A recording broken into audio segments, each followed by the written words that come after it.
ओम नमः शिवाय। हर हर महादेव। प्रिय भक्तजनों, आप सभी का आपके अपने YouTube चैनल आत्म प्रेमी पर हार्दिक स्वागत है। प्रिय भक्तजनों, आप इस वीडियो के अंतर्गत एक बहुत ही दुखी आदमी की कहानी सुनेंगे। बहुत ही अशांत, पूरे दिन दुखी और अपने जीवन से परेशान एक भोलेनाथ के भक्त की कहानी है। प्रिय भक्तजनों, आपसे निवेदन है कि इस कथा को पूरा सुनिएगा। आधा अधूरा छोड़कर भोलेनाथ का अपमान मत कीजिएगा। इस कहानी को सुनने के बाद आपके सारे दुख दर्द समाप्त हो जाएगा तथा आपको जीवन जीने की एक नई दिशा प्राप्त होगी तथा भोलेनाथ पर आपका विश्वास अटूट हो जाएगा।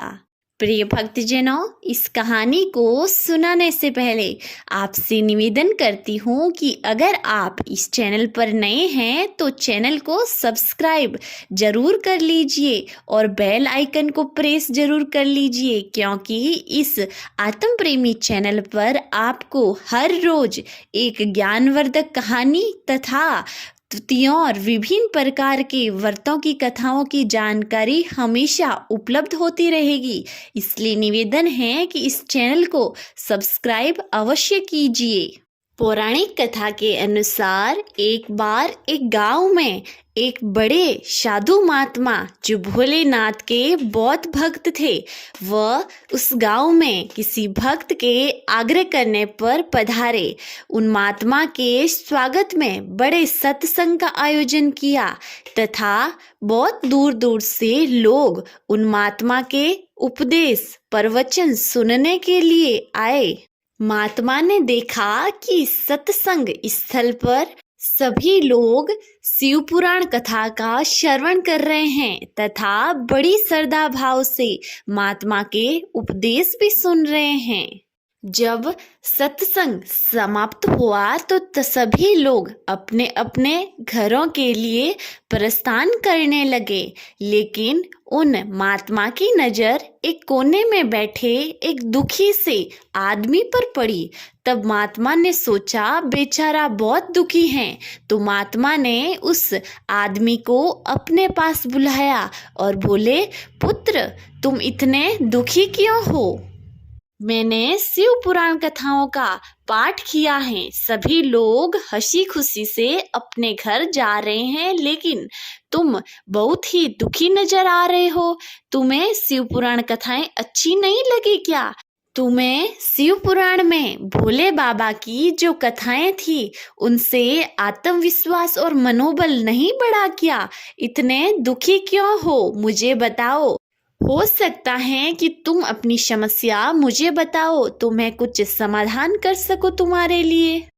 तब वह दुखी आदमी बोला, नहीं बाबा, मुझे मेरे भोलेनाथ पर बहुत भरोसा है और आप बहुत अच्छे उपदेश देते हो। आपके उपदेश सुनकर सभी लोगों का मन शांत हो जाता है। आपकी वाणी बहुत मधुर है, लेकिन मेरा मन अभी भी अशांत है।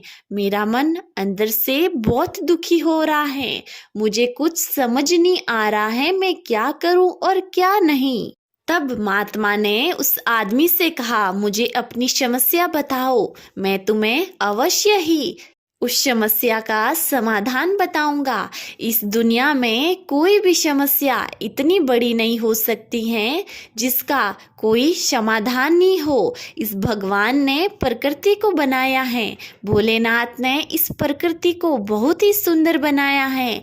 यहाँ पर कोई भी जीव दुखी नहीं रह सकता है। हर जीवों के दुखों का निवारण भी अवश्य है। तुम अपनी समस्या मेरे साथ साझा कर सकते हो। तब वह दुखी आदमी उन महात्मा से बोला कि मुझे बहुत बड़ी बीमारी है। एक वैद्य ने कहा है कि इस बीमारी का कोई इलाज नहीं है।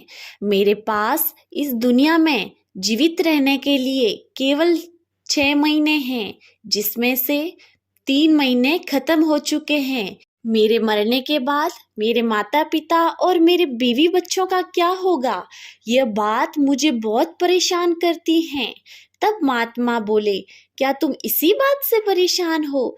तब वह दुखी आदमी बोला, इस बात से परेशान नहीं हूँ, सच बात तो यह है जो मुझे बहुत परेशान करती है। मैं मरना नहीं चाहता, मेरे अंदर मौत का एक डर बैठ गया है। तब महात्मा बोले, मरना तो एक न एक दिन सबको है। जो इस धरती पर आया है उससे एक दिन तो जाना ही है, ये बात सब जानते हैं। मृत्यु को तो कोई नहीं चाहता। बहुत सारे लोगों को तो ये भी नहीं पता उनका जीवन कब तक है, उनकी मृत्यु कब होगी। तुम्हें ये तो पता है कि तुम्हारी मृत्यु कब होगी, और तुम्हें ये कैसे पता कि तुम कल का सूरज देख पाओगे या नहीं? तुम तो ये बात बताओ, अगर तुम्हें तुम्हारी बीमारी के बारे में पता नहीं होता तो तुम क्या इसी तरह दुखी रहते? अगर पता नहीं होता तो तुम खुशी से जीते ना। तो फिर जो आज है उसमें खुशी ढूंढो। 3 महीने के बाद का सोच सोच कर परेशान मत हो। आज के दिन को भरपूर जियो, खुशी से जियो, अपने परिवार के साथ खुशी से रहो। कल का तो किसी को भी नहीं पता। तुम्हारे पास अभी तो 3 महीने तो हैं जो तुम्हें पता है। तब वह आदमी बोला, महात्मा, मैं तो अभी सिर्फ 40 वर्ष का हुआ हूँ, मैंने अपना पूरा जीवन ठीक से तो देखा ही नहीं। तब महात्मा बोले, तुम्हें कुछ पलों को और कुछ यादों को छोड़कर तुम्हें याद है कि तुमने ये 40 वर्ष कैसे निकाले, इनको कैसे जिए? अगर तुम होश में अपने 40 वर्ष जीते तो तुम्हें ये 40,000 वर्ष लगते और आज ऐसे पछताना नहीं पड़ता। और आज तुम मृत्यु से भाग रहे हो। तुम्हें पता है जीवन और मृत्यु दोनों ही उपहार है। तब वो आदमी बोला, महात्मा, मैं आपकी बात समझ नहीं पा रहा हूँ। मान लिया जीवन तो उपहार है, लेकिन ये मृत्यु उपहार कैसे हैं? तब आदमी को महात्मा ने कहा कि मृत्यु वास्तव में एक जागरण की तरह होती है। तुमने अपने जीवन के 40 वर्ष पूरे कर लिए, लेकिन तुमने अपने जीवन के बारे में कभी नहीं सोचा। लेकिन जैसे ही तुम्हें पता चला कि मृत्यु होने वाली है तुम्हारी 3 महीने बाद, तो तुम एक तरीके से जाग गए और अपने जीवन के बारे में सोचने लगे। मृत्यु का तो यही काम है, जीवन को जागरण की तरफ ले जाना तथा जीवन में रोशनी लाना। अगर व्यक्ति कोई मृत्यु नहीं होती तो इस धरती पर हर व्यक्ति अंधेरे में जीता। लेकिन सभी को पता है एक दिन मृत्यु तो होनी है, इसलिए सभी रोशनी की तरफ रहते हैं, अंधेरे की तरफ नहीं। फिर महात्मा ने उस आदमी से पूछा कि तुम्हें तुम्हारे पहले वाले जन्म का कोई ज्ञान है क्या? तब उस आदमी ने कहा, नहीं, मुझे पहले के जन्म का कुछ भी याद नहीं है। तब महात्मा उस आदमी से बोले, तो तुम्हें मृत्यु के बाद भी इस जन्म का कोई ज्ञान नहीं होगा। फिर महात्मा ने उससे कहा, तुम्हें तुम्हारे जीवन में किसी ने कोई उपहार दिया है जो अभी तक तुझे याद हो? तब वह आदमी बोला, एक बार जब मैं छोटा था तब मेरी माँ ने मुझे एक अच्छा सा खिलौना दिया था जो मुझे अत्यंत प्रेम था। तब महात्मा ने पूछा, अब वो खिलौना कहाँ है? तब वह आदमी बोला कि वह खिलौना अब तो टूट गया है, मैं बहुत छोटा था तब दिया था, अब कहाँ होगा मेरे पास। तब महात्मा ने बोला, तो बताओ, आज भी वो खिलौना तो टूट गया, लेकिन तुम्हारी माँ के प्रति जो प्रेम है वो भी खत्म हो गया क्या? खिलौना टूटा है, वैसे क्या तुम्हारे माँ के प्रति प्रेम भी टूट चुका है? तब वह आदमी बोला, नहीं, मैं आज भी अपनी माँ से उतना ही प्रेम करता हूँ। तब महात्मा बोले कि ये जीवन जीने के लिए मिला है, इसे प्रेम से सबके साथ बांटो। इस तरह दुखी नहीं होना चाहिए, जीवन को हमेशा जागृत होकर जीना चाहिए। तब आदमी ने कहा, मेरे बाद मेरे परिवार का क्या होगा महात्मा? तब महात्मा बोले, तुम कुछ कर सकते हो क्या अभी? फिर इतना दुखी क्यों हो रहे हो? जो समय तुम्हारे पास बचा है उसे पूरे तरीके से इस दुनिया में जियो, अपने परिवार के साथ जियो। किसी के लिए कोई कुछ नहीं करता है, सब कुछ अपने जीने के लिए ही करता है। इस दुनिया में सभी को ऐसा भ्रम होता है कि हम अपने लिए, अपने परिवार के लिए कुछ कर रहे हैं, पैसे कमा रहे हैं और परिवार को खुश रख रहे हैं, लेकिन यह उनको गलतफहमी होती है। अगर तुमने अपने परिवार के लिए कुछ किया है तो तुम्हें खुशी हुई है, तुम्हें आंतरिक शांति मिली है, लेकिन तुम्हें भ्रम है कि तुमने अपने परिवार के लिए किया है। जीवन कभी भी आसान नहीं होता है, सबके लिए कुछ करना पड़ता है, जीवन चलता रहता है। गरीब से ज्यादा परेशान तो अमीर होते हैं कि पता चला कि धन से तो जीवन सुरक्षित नहीं किया जा सकता है, मौत तो सबकी आती है। उस आदमी ने महात्मा की बातें सुनकर बोला, मैं आपकी सारी बातें समझ चुका हूँ, अब मैं जागृत हो चुका हूँ।